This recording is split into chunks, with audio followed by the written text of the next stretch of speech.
Voilà, nous allons commencer donc la séance de communication libre et je vais donc appeler Alain Wurtz. Pardon, excuse-moi.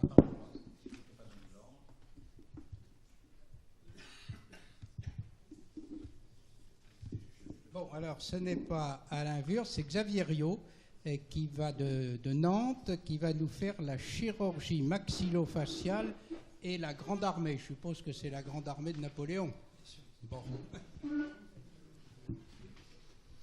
Tout d'abord, merci de m'accueillir aujourd'hui. Pour moi, c'est toujours un grand honneur de venir parler à l'Académie nationale de chirurgie. Je vais vous parler un peu de chirurgie maxillofaciale et de la Grande Armée napoléonienne. La médecine napoléonienne est un sujet qui m'a toujours beaucoup interpellé.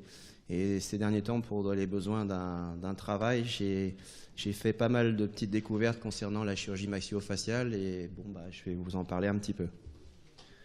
Donc le principal responsable de la chirurgie maxillofaciale, c'est l'arrêt. Je vais vous en parler brièvement. On va parler des aménagements qu'il a mis en place au sein de la Grande Armée, mais qui sont utiles aussi à la chirurgie maxillofaciale, des préceptes qu'il a développés concernant cette discipline, et puis deux témoignages qui étaient intéressants, qui représentent bien tout ça.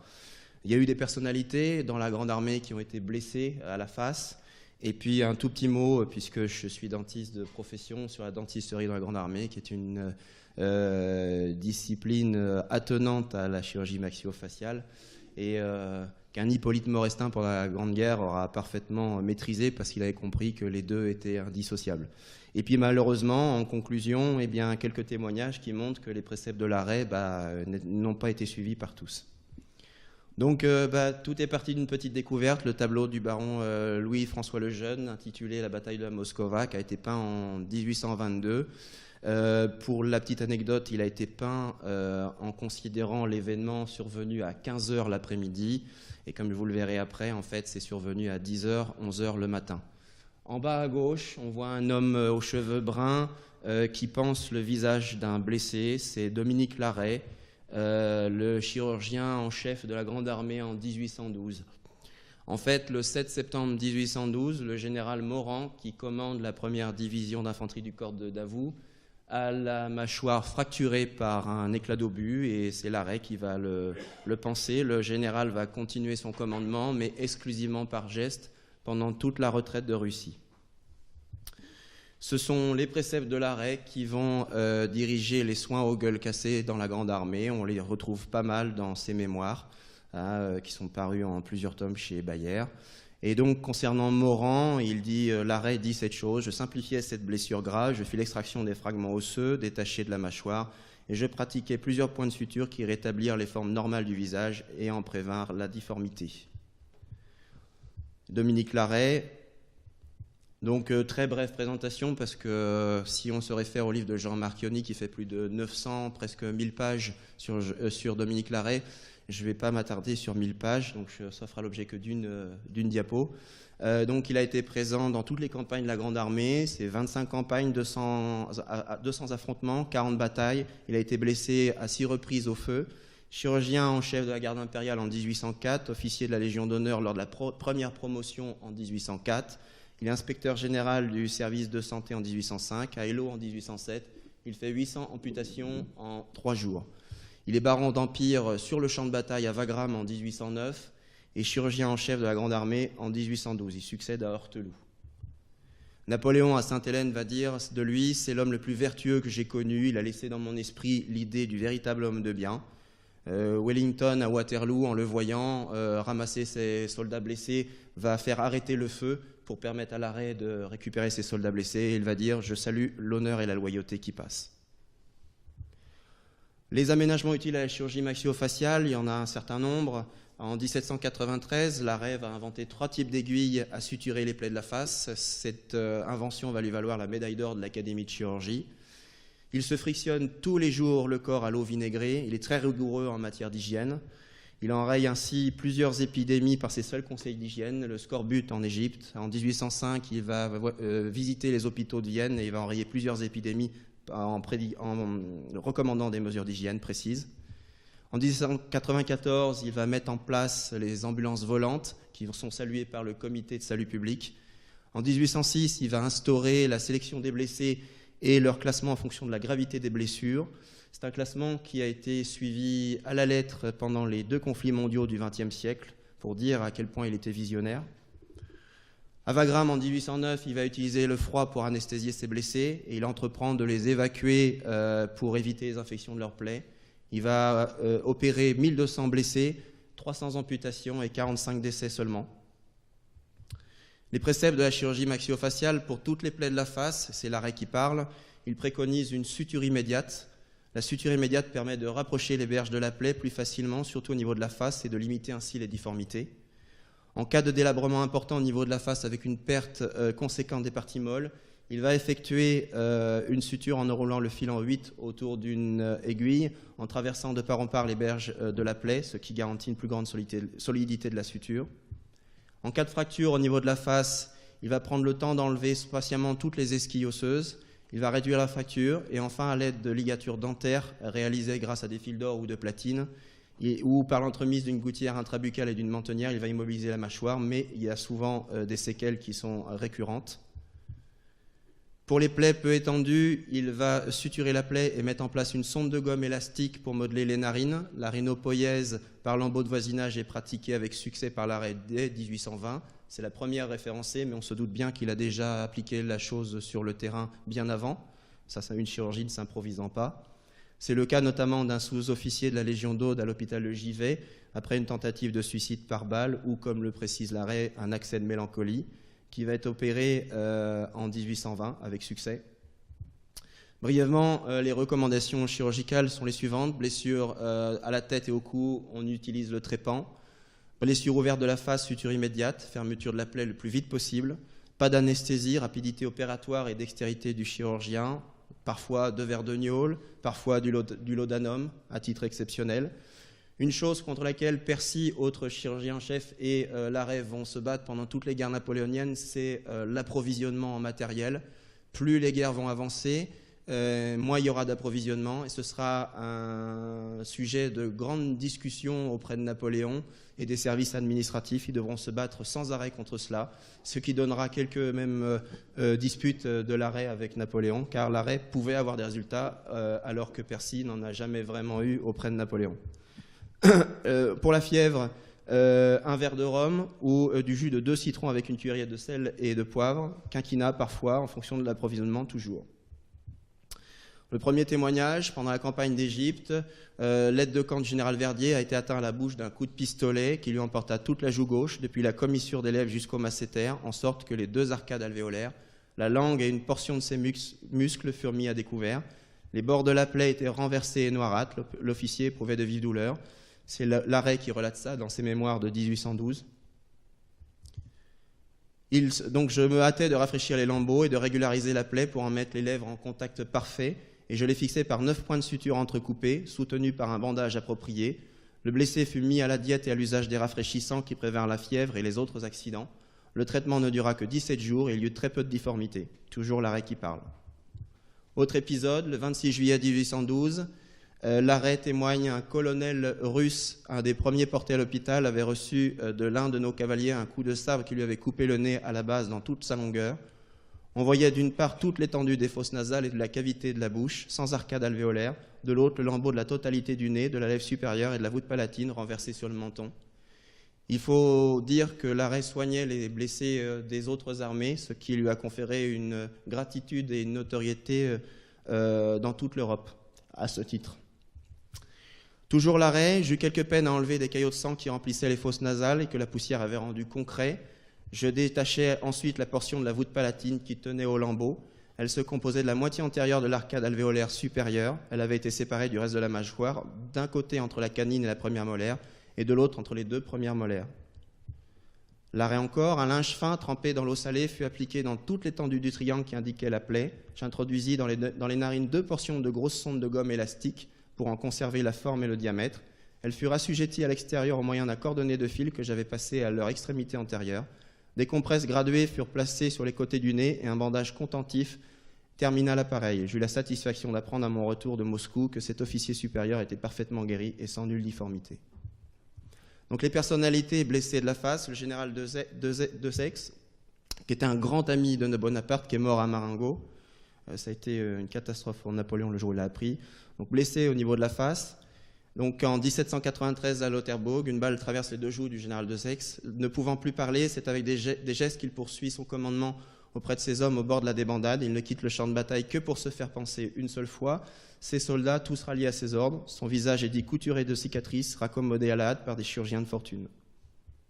Et bien sûr, à peine raccommodé, il retournait au combat.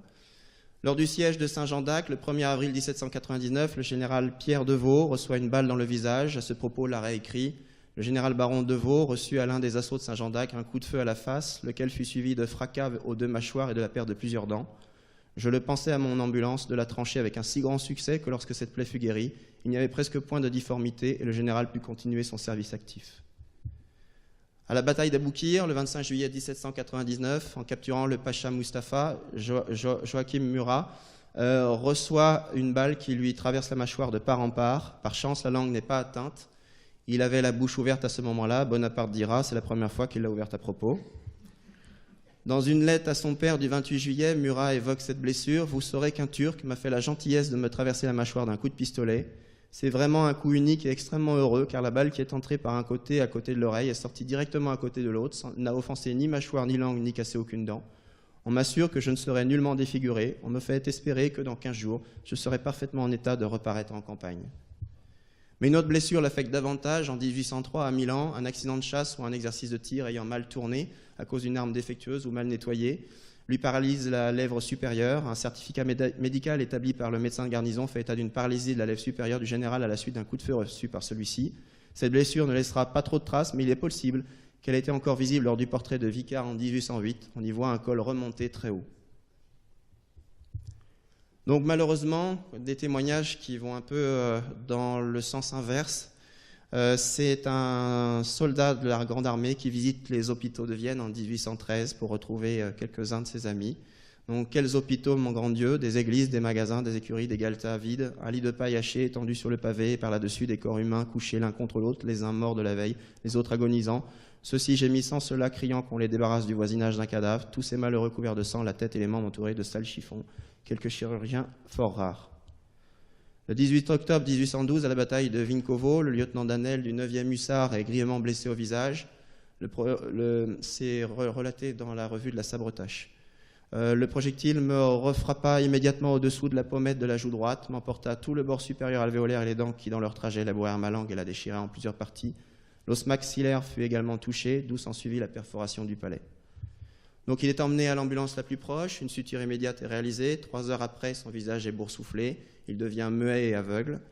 Il arrive sur Moscou, consomme de temps en temps de l'eau sucrée, je dis bien de temps en temps, pris en main par des chirurgiens, son pansement posé 4 jours avant est changé pour la première fois, ce qui génère un dégonflement du visage.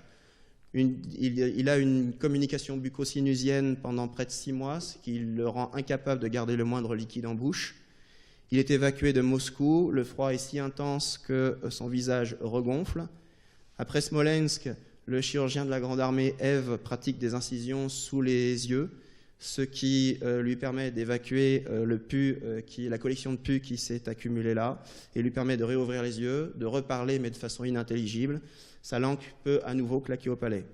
Danel survit à la Bérésina et ne meurt qu'en 1854. Alors par contre, sur son suivi chirurgical après, je n'ai aucune donnée. Après, je veux dire que le chirurgien Ève est incisé. Donc la dentisterie, brièvement, pas de dentiste au sein de la Grande Armée.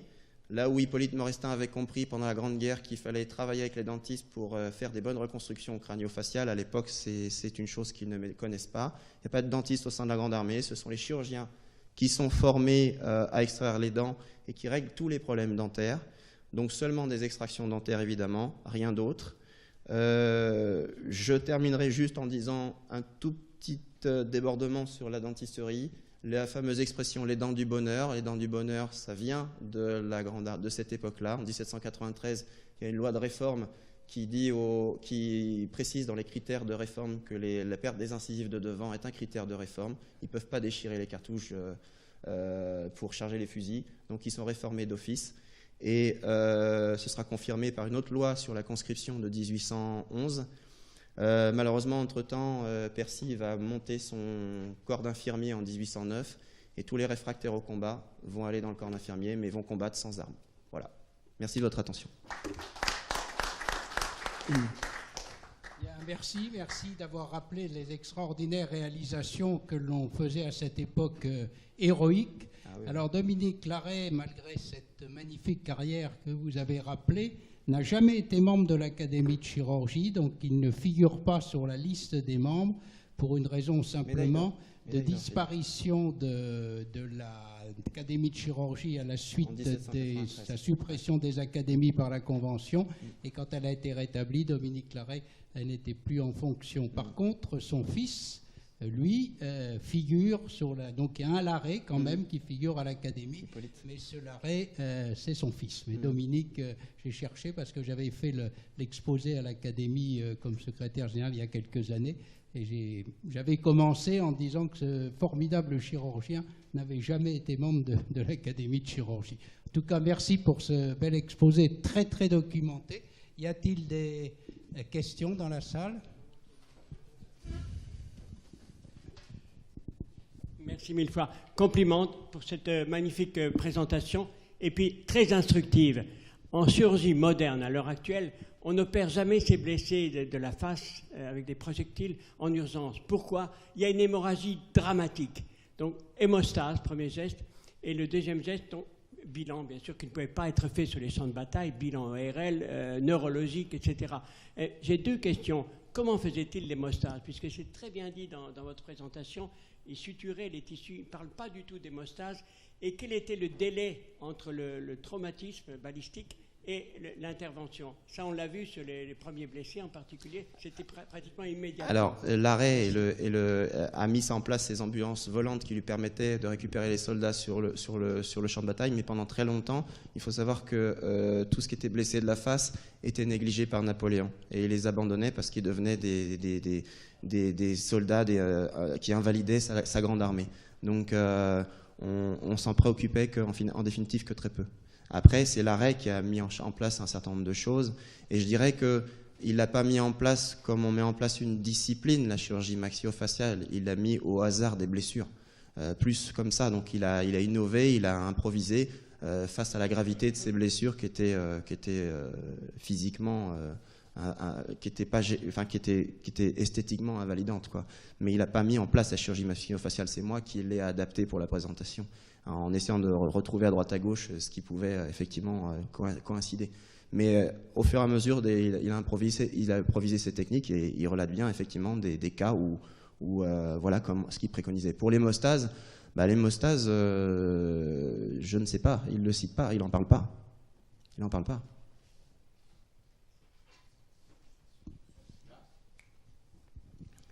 Oui, je voudrais faire deux remarques après votre très remarquable exposé. Un, c'est sur les académies, et deux, c'est sur les dentistes de l'armée.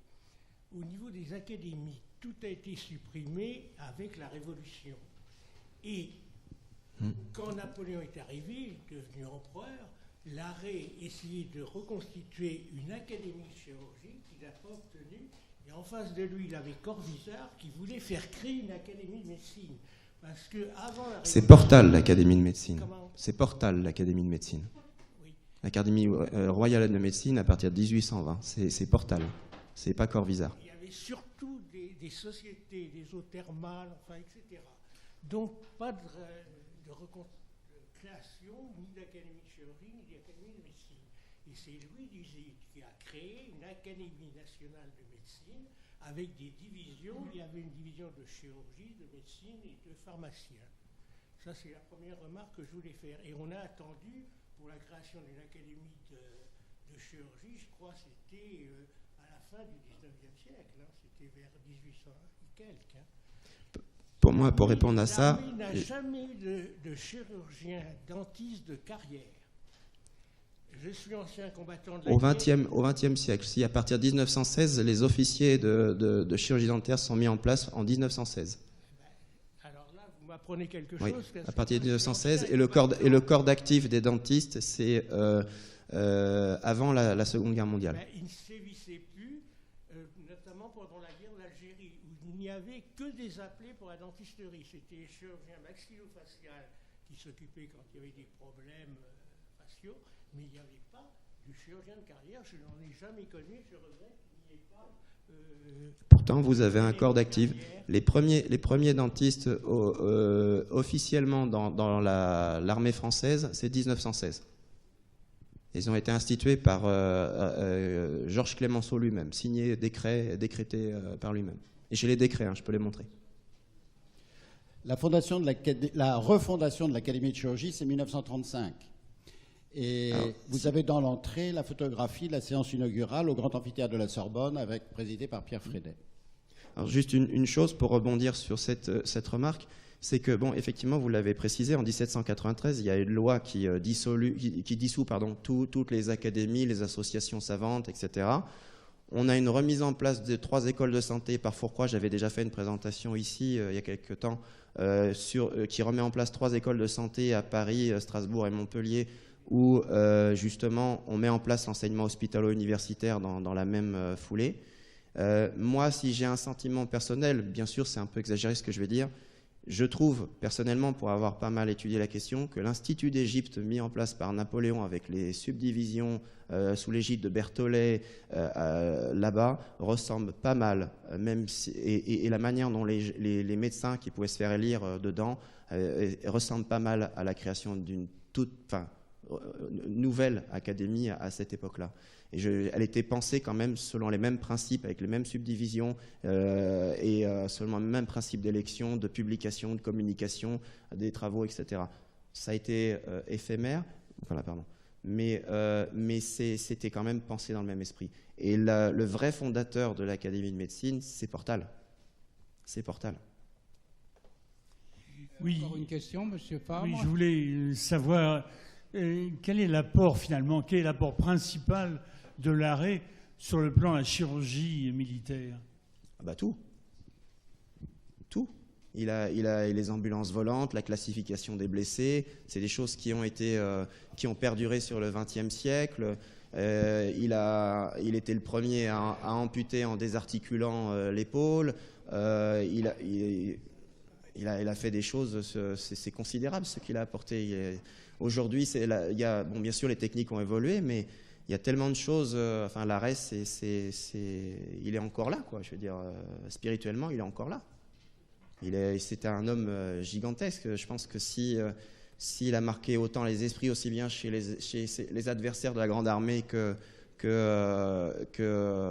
dans l'armée française, c'est pas usurpé. Il a vraiment mis en place une quantité de choses considérables.